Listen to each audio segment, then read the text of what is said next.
À ce jour, la célébration de la fête de Pâques, le serviteur des dieux, le révérend Clark Roubouillet de l'église Parole de vie éternelle par vie en sigle, s'est borné sur l'unité entre enfants des dieux.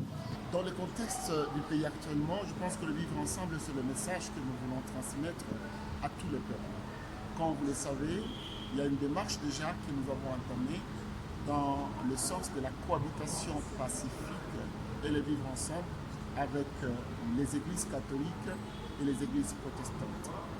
Je voulais ici saluer les démarches qui se font à gauche, à droite, mais aussi vous avez appris qu'il y a l'ancien président, le sénateur à vie qui est venu dans la ville, aussi dans le cadre de vivre ensemble. Il veut rentrer dans son pays, il veut se retrouver avec ses frères et sœurs, c'est pourquoi il est venu. Alors, en plus de lui, il y a d'autres qui viennent de gauche à droite dans la même quête de vivre ensemble, dans la cohabitation. Une fête qui se commémore alors que la République démocratique du Congo traverse un moment difficile, celle de la guerre à l'Est. L'homme de Dieu est resté cohérent, même dans son interview.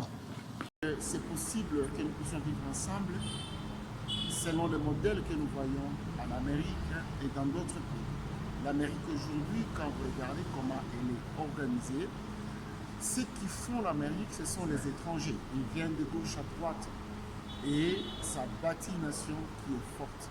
Et nous aussi, nous voulons être ouverts à tout le monde.